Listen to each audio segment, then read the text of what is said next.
And when I say no PG, I mean no personal guarantor. That means you don't have to put your social. You can just use straight EIN.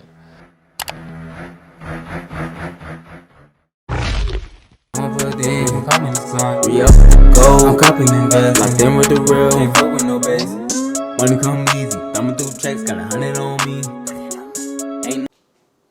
So basically, man, welcome back to 44 Shark Funding. I'm gonna go ahead and give y'all some easy basic steps to go ahead and get that paydex score up, that business experience score up, and that business Equifax up, right? So we're gonna go ahead and walk you through the first steps to building a business, to go ahead and building that $1 million empire, to go ahead and getting that $1 million in business credit, man. This is nothing but real stuff and no fluff. So this is how we're gonna get it. First thing you want to do, obviously, you want to get an LLC or a corporation. You want to go through LegalZoom. That's usually what I use. Really simple, easy, clear, cut, and dry.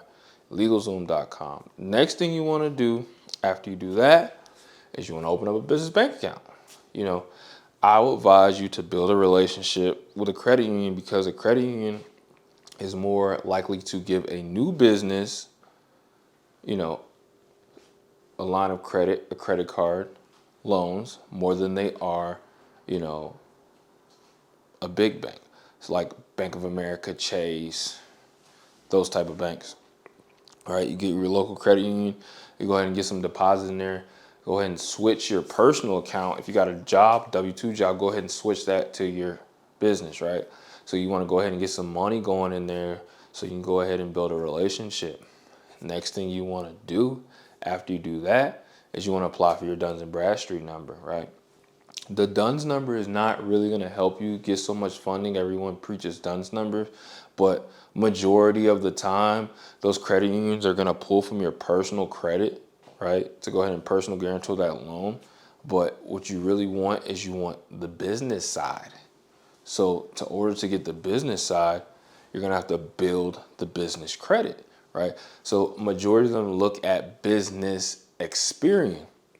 Your business experience score typically needs to be in the green, which is around an 80.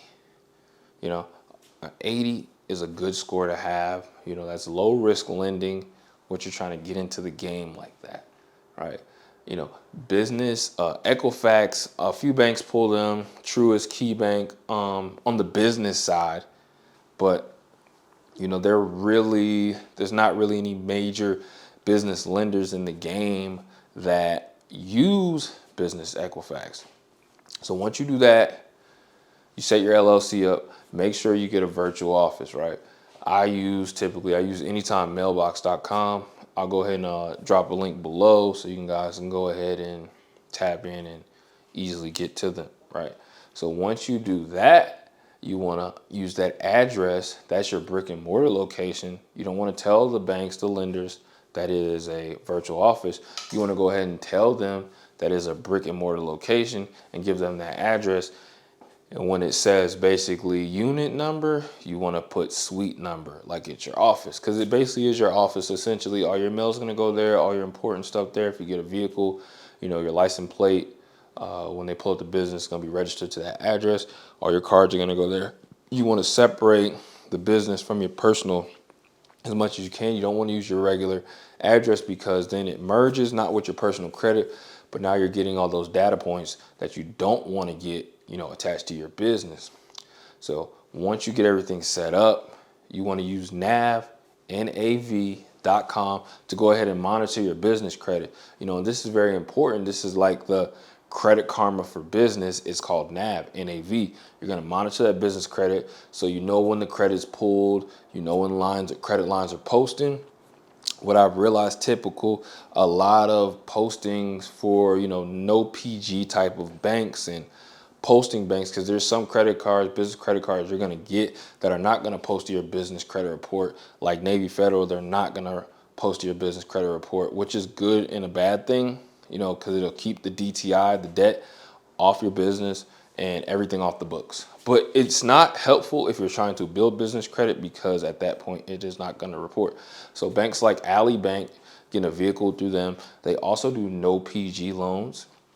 They report That's a really easy and a good one to have and get when you first start in business. And another one is Citibank back cards. Citibank back cards report. There's multiple Citibank back cards. Like the best gas card I think that post is 76, and it's no PG. 76 is going to post, and they're going to post all three bureaus, and they're co-branded card. So you want to go ahead and get into Citibank's algorithm when you do these type of things. Another thing is Office Depot, no PG. When I say no PG, I mean no personal guarantor. That means you don't have to put your social. You can just use straight EIN. And Office Depot, their business charge card uses Citibank backed. They're going to post, and that's just cards you want to get in that algorithm. So when you grab those two cards, you want to go ahead and grab the American Airlines Citibank card, right? And that card is like, unsecured. It's not just like a co-branded, just you can use it at Office Depot or just use it at a gas station. You can use it anywhere. So you want to get in those banks' algorithms. That bank is the best bank for no PG lines of credit. I would say no PG. I'm not saying the best bank. I'm saying no PG on a commercial bank tip. There's also, accounts like Divvy, Capital on Tap that also use no PG. But this is for brand new established business. You're trying to go ahead and get your foot in the door. You're going to go ahead and get in that Citibank algorithm to go ahead and get you funded. So you can go ahead and tap in with me, buy some business trade lines, go ahead and boost that business up, go ahead and get a vehicle on that. I recommend Ally Bank because they post. Another bank you can do that's no PG is Ford Motor Credit, GM. These banks, they'll go ahead and do no PG, but Ford does not report. GM does not report, but Ally Bank does report. So I'd recommend anyone who's going to get a business vehicle, go ahead and grab a vehicle through them. They are friendly for new businesses when you're just starting out. And the reason why I say that is because you want a credit line to post. You want that file to be thick, right? You want that file to have high limit cards, so you can go ahead and get high limit cards, because if you don't have good credit and you can't PG these things, you need to go ahead and build that file, because those net 30s, they're good. They're going to get you some approvals, but you really want to build that business experience file. That's like on a personal side. Majority of the banks are going to pull from your experience. On the business side, it's the same thing. Majority of the banks are going to pull from your experience. So you want to go ahead and get at least 5 to 10 accounts, even if they're smaller, to go ahead and get those no PG things. Because a lot of people are like, oh, you can go ahead and get this no PG. No, a bank wants to see at least 5 to 10 accounts before they're no PGing anything. Let's just get that understood. And I promise you that's how it's going to go. And you're like, how am I going to get those? You got to start out with those smaller co-branded cards, right? Those gas cards that report to business experience. Another thing is, the Shell card, the Shell small business card that also reports to business experience. People say you have to PG. You do have to PG, but you can, right before you submit the application, you save it, right? So I want y'all guys to listen. When you're doing the Shell card, it reports, but right before you finish the application, you're going to save it right before you hit submit, and boom, you don't do anything, right? You're going to wait for them to call you the next day. They're going to send you an email, and then you apply. But at that point, you lock your business experience. You lock your personal experience, even though you put your social, and they're not going to go ahead and put a hard pull on your personal credit report, right? So that's just how one thing to get around that hard inquiry, as well as there's people in my team that can go ahead and get hard inquiries, even if you have active accounts on your personal credit report, because that's what really brings that personal score down, right?